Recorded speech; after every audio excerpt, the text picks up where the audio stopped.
Shalom, my bitches. Myandis here at NFY, bringing you Non-Player Characters by Drak Grathi. It was an unusual sight. Seated together at one large table were a dwarf, an elf, a lizard folk, a halfling, and some sort of planar creature. Maybe a firekin, or one of those outsiders that came from a magic world. Whatever it was, its red hair occasionally seemed to burst into flames before settling down and smoldering quietly for a while. The strange combination of creatures seated together was strange, but the stranger part by far was the fact that they were animatedly talking and arguing together, and yet nothing was going wrong. Yes, the dwarf was fulfilling his worst stereotypes. He was drunk and using a heavy stone hammer to slam the table when he wanted to make his point, leaving heavy, splintered dents in the table's polished wooden surface. And sure, the fire person made the whole room smell like some sort of strange, supernatural combination of burning hair and brimstone. But there wasn't any real fighting. It was all kinds of odd. The bartender, a squat gnomish woman named Minda, had seen the group's arrival as a sign that this would be yet another week of repairs and demands for compensation from the local Adventurers Guild. But instead, she had handed out some of her rarest drinks, charged exorbitant prices, and aside from a profoundly dented tabletop, she hadn't run into trouble. Heck, they'd tipped her in gold, despite the ranks themselves costing coppers, or at most a single silver. She continued cleaning the stone cup she knew the dwarf would see need for his next round of harbor ale, and did her best to listen in. The only other patrons in her bar were two regulars, two other gnomes seated far down the bar and away from the new visitors, and they were nursing their mead with the slow care of men too proud to admit they were too poor to afford more than one or two drinks, even on payday. Simply put, they could be ignored. These strangers, they drew her attention. A few lines of conversation drifted over to her as she ran a cloth over the bar's aged oak face. Minda kept sliding closer and closer, pretending to be cleaning the bar itself, despite the fact that the cloth in her hand was far dirtier than the bar itself. But she couldn't help herself. When she heard someone mention, "Another Thor-forsaken diversion," from the dwarf, and "like little hatchlings," from the lizard folk, she realized she needed to be more direct if she was going to understand enough context to satisfy her curiosity. Thor, something about diversions, and hatchlings weren't exactly enough clues to make her understand. So she walked back around the bar, over to the table, and made the rounds of offering more drinks. She'd been smart enough to carry the dwarf's harbor ale with her, knowing that he didn't need any prompting for another round. But she wasn't surprised when the rest of the table said they were fine with what they had. The elf went so far as to admit, "We're good, thanks. We're just waiting." Waiting? Waiting for what?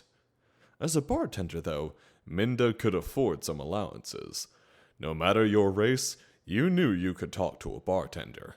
Even the uptight, overly polite elves were communicative enough once they had a few rounds in them. So she blurted out, "Can I ask, what is this?" Minda gestured at the table, carefully not pointing her hand at just one person, but making it clear she wasn't accustomed to many visitors outside of her regulars at the bar, and definitely such a diverse group. The dwarf started answering, "Well, let me tell you, with telling about the sort of, the thing." He seemed to lose track of what he meant to say with every second or two, and he looked at the drink in his hands with confusion before deciding to continue drinking it, confusing or not. Luckily, the stinky firekin spoke up. His voice was rough and sharp, and irrationally, His every breath seemed to pipe the tiniest plume of smoke into the air. Minda couldn't help but wonder just what could possibly be burning inside of him without ever using up the fuel, and therefore no longer smoking, but decided it was a mystery she wasn't going to get an answer for, and turned her attention to listen to his apologetic explanation. "What my companion is trying to say," he started, and then waved the dwarf into silence as he tried to explain that he was ready to tell her and he was just trying to find the right words, "is that we're here for one of the guilds, the questing guilds," he added, when she seemed momentarily nervous. Questing guilds were one thing, full of wannabe adventurers out for treasure, but the mercenary guilds, assassins guilds, thieves guilds, or mages guilds were far more worrisome to have visiting her establishment. "Explains your, diversity," she stated, nodding along. Quest guilds tended to be filled with the strangest folk you could imagine, nearly all of whom had some sort of terrible tragic backstory, or family secret, or ancient weapon, tool, armor, item they prized above all else. It was illogical that such people could be found in such numbers, and even stranger that they'd all end up in a quest guild. But that's how the world worked. And with such strangely diverse and almost irrationally heroic backstories, such places did tend to attract some rather unusual characters. The elf spoke up now to explain, and Minda noted too just how annoyingly stereotypical it was. Probably her, elves did tend to run towards androgynous, and Minda wasn't about to ask to be certain. Sharp, angular features stretched tight as the gaunt, prim elf spoke in a condescending, lilting tone. "We were sent to look for something magical, magical." She floated her fingers through the air, leaving a slight dance of sparks in what was probably intended to be an impressive show of magic, before continuing. "Well, we were looking for a lost chalice, some sort of goblet or cup." Again, to make her point, she raised her own cup full of expensive vineberry wine, as if Minda couldn't possibly understand without a visual aid. "And when we found it, we realized we didn't actually know what we were to do with it. It was supposed to be cursed or dangerous, but though I possess exceptional knowledge, centuries really, of arcane study..." She finally let her voice drift off, aware that she had no good way to make "I don't know how to study it with my magic" sound especially impressive to the gnomish woman. Luckily, the halfling picked up the thread of the story. Simply put, milady, we realized we needed to find someone to help us on our great and noble quest. And realizing the natural talents of your own people, your own gifts with magical items, and the use and study of such items, well, we made our way here to Hearthfellen. And a lucky thing we did, or we'd never have a chance to sample your lovely specialties and enjoy the hospitality you've so kindly offered us. It was a simpering attempt to get her on his side, but Minda didn't mind. Stereotypical or not, this halfling knew his business. Most halflings were quick-tongued, quick-fingered, and quick-witted, as was fitting for the closest species relatives of the gnomes, and Minda found herself nodding and smiling appreciatively at his compliments. She murmured something about "too kind" and "not a problem," before she asked the question that had jumped into her head when she'd heard the story. "Then, do you have it on you? Can I see the chalice?" She didn't need to be told the answer looking at their faces, but she was told nonetheless. "Alas, dear lady, our final companion has taken it and is off now to bargain for its magical divinations, to seek your priests and priestesses to cast their spells and prove to us its safety. And we're waiting for his return."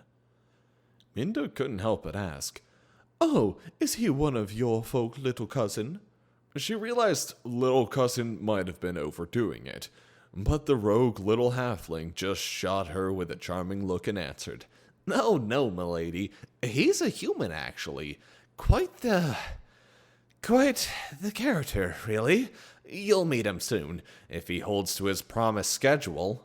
Minda noticed the elf rolling her eyes, the scowl appearing on the lizard folk's skilled face, and the almost proud proprietary look of the drunken dwarf displayed when their final companion was mentioned. Maybe he was the one that had left them looking so discordant when they walked in. And using that strange magical talent humans seem to have in such ludicrous amounts, the human showed up at just the right time to burst in calling out, "Was someone mentioning me?" He strutted forward, chest puffed out, an altogether overly charming smile on his lips, displaying a row of glaringly white teeth. The dwarf jumped off his chair, stumbled, got himself with his hammer, and ran over to the human. "Aye, lad, we were, and of that fancy cup." He hiccuped slightly, but kept his slightly swaying form fixed on the human, who pulled a leather pouch off his belt and tossed it towards the table, where it spilled a wealth of... Was that platinum coins in such quantity? Minda suddenly turned back to the human. Her whole demeanor changed from curious matron of this establishment to oblique servant of your royal lordship, if it please you. Hello, my fine sir. I was just conversing with your companions, lovely people. I was just saying, well, if you're staying the night, you're welcome to use the lodgings we have upstairs. This is an inn, after all, not some measly ale hall. And, well, I'm certain we can arrange accommodations, so long as you all tell me what you need. She momentarily worried that the fire can burning her building down if she set his head onto straw-filled mattresses. But with a wealth of platinum like was now visible on the table, she was more than willing to risk it. What followed was a brief burst of conversation among the adventurers, followed by the human strutting around looking extremely important for a while, and finally the majority of the little team heading upstairs for their bedrooms and some rest. After 2 hours had passed, the only one downstairs with Minda was the halfling, since you couldn't really count the dwarf as with them. He was snoring drunkenly on a couch Minda had dragged over to the hearth to keep the sodden man comfy when he woke. She was talking quieter, and the halfling, who she knew now was named Skip, was practically whispering back at her. Yeah, I'm serious, he told her. The lizard actually ate the thing's bloody head, licked his lips and everything. I didn't even know lizard folk could become barbarians, could rage like that. It was disgusting. Sure, it probably saved us from the trolls, but can you imagine how that thing must have tasted? He shivered a little, shaking his head. Minda redirected the conversation to the human again, trying to figure out something she was missing. So you say that last fellow, what did you call him? Bard, offered the halfling, or troubadour if you want to get technical. Well, that bard, then, what do you keep him around for? The elf can cast, the dwarf can take a beating, the lizard sounds like he can barely be stopped by less than a dozen enemies at once. The firekin, or the flame keeper, you said? Whatever, he uses some kind of magic of his own and fights too, I guess. Even you help the team find in traps, opening locks. You all have a purpose. So, what's the human for, then? Skip sighed into his drink. His over-the-top friendliness was still simmering beneath the surface, but without the audience of his companions around, he was more or less extreme in talking to Minda, much less gallant and comical. Have you ever traveled with a human lady? Not like across town, But across a country, Minda hadn't, and readily admitted as much. I can barely explain it. You know how he just showed up today? Came in right as we were talking about him? Minda nodded again. She knew humans were teased about their strange timing, their talent for appearing to fit whatever role they were placed in, but she wasn't sure how that would apply to traveling with one. Skip explained, though. It's like today, but all the time. You travel with a human, and you wander across a random old man in his cart. You fix it for him 'cause the fucking human guilts you into it. And suddenly you find out that the old man's cart is full of magic items he was traveling to a city to sell to save his farm.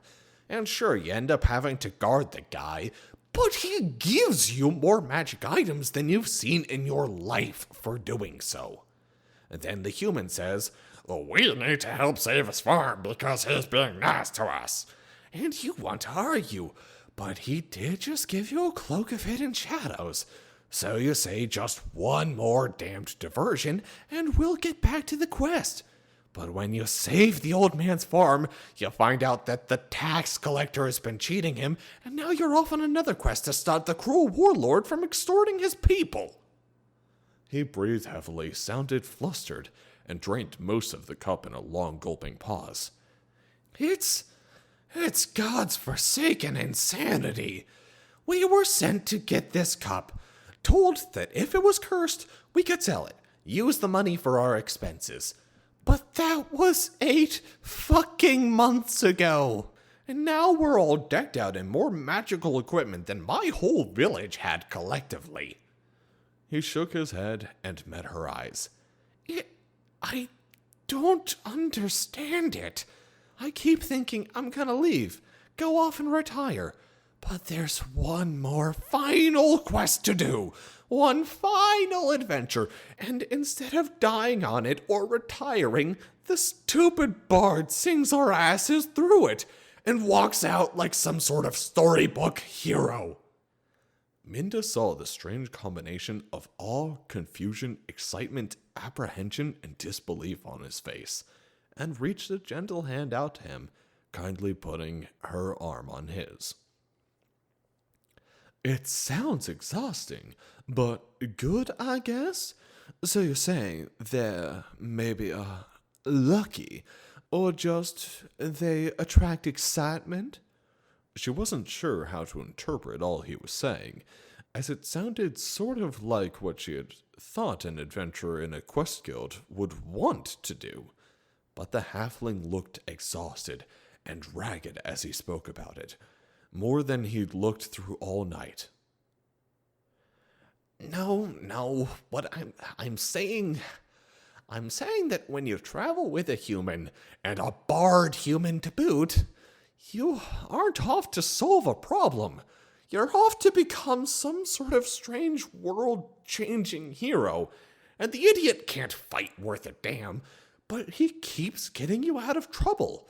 You know, I once saw him pull out a lute and sing a dragon to sleep.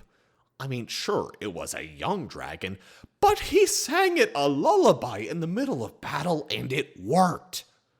He shook his head, obviously convinced he wasn't explaining why such a fantastical story that might otherwise have elicited praise and awe was for some reason just confusing. I guess what I'm trying to say is, when you're around a human adventurer, you realize that maybe they're the heroes of the story. And the story, the world, it knows it. And it makes it work.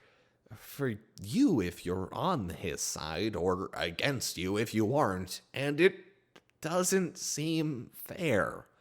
His voice dropped tone and sounded a little despondent.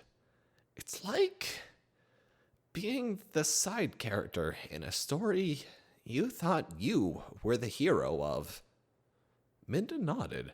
As the third daughter of the great High Gnome Temple priestess, she'd expected to become a priestess herself, or at least some kind of mage. But she'd ended up being forced to take up running an inn just to make ends meet when she found she had no skill with magic, arcane, divine, or otherwise. Watching her older brother become a world-famous healer felt like finding out you were the parent's second favorite, except worse, because it was like the whole world saw you as less important. She thought for a moment, and then realized something. "You know," she said to Skip, with a smile slowly raising onto her face, "I guess the important part to focus on is that you get to be a part of the story, right? You get to save the world, change history, make a difference." She poked the pouch of money on his waist and heard a light clink of metal as the heavy platinum coins moved inside. "And he made you a pretty penny while doing it." "I have no idea how he managed to convince the temple to buy a cursed item like that, and for so much." Skip nodded. His face gained a shade more of its color as he thought about that fact. "Yeah, the guy might be a weirdo, but he has a way with words. I'll admit it." "Well, good," smiled Minda, her voice brightening. "And if you're feeling better, then I guess I can finally ask you something." She looked nervously into his eyes, and Skip suddenly wondered if he was about to bed this woman, if she was going to drop all the flirting and be direct with him. Instead, she asked, "Has your party heard the rumor about the werewolves outside of town?" Skip's face dropped immediately, looking dejected, sad, and horrified. Ignoring this, Minda went on, "You are here on the perfect day. After all, tomorrow's the full moon, and I know exactly who you need to talk to. My mother is the head of the temple, and I'm certain they'll reward you handsomely for helping us out." Her voice had changed, and she sounded almost cheerful as she asked Skip for his help in this new, even more dangerous quest.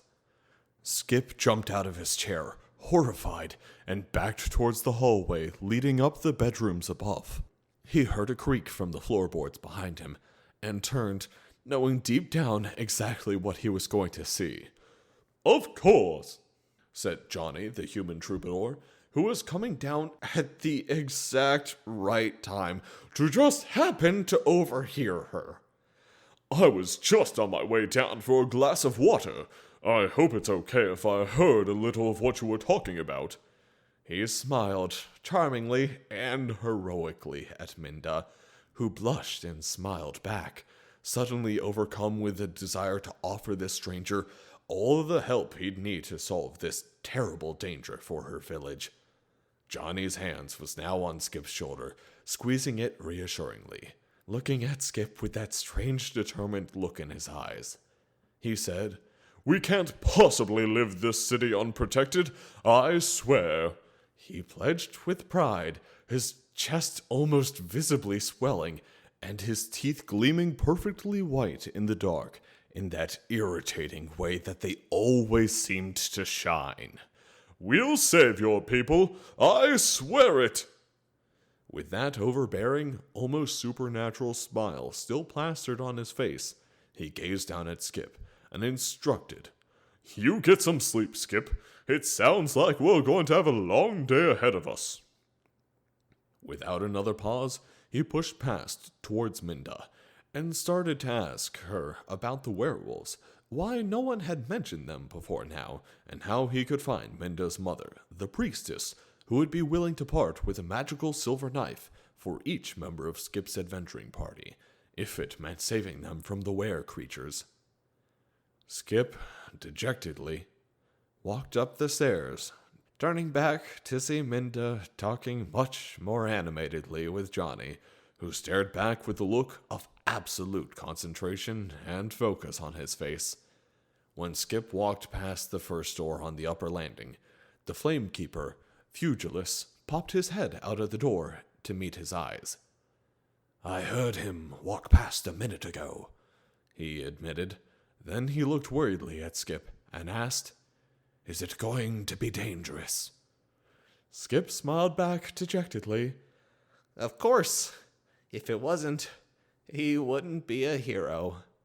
And with that, he went down the hall and crawled into bed. Despite the late hour, he couldn't help but worry and remember all the other little side quests he'd been dragged into since starting up with Johnny the Great, the crazed human bard, all those months ago. He comforted himself with the thought, At least lycanthropes will be easier than the undead, right?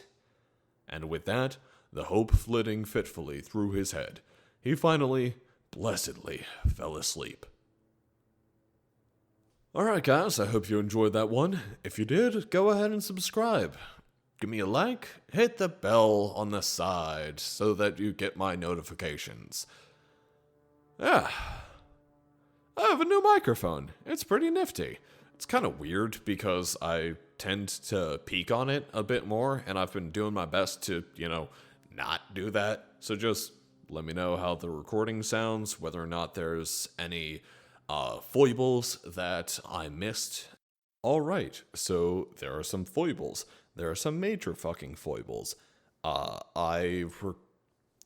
This is my first recording with the mic, or rather, the stuff that you just heard was the first recording with this new mic, and holy shit, I do have a pop filter. I never needed to use it before, and goddamn I do. So, my apologies for, well, that P sound that I just assaulted your ears with.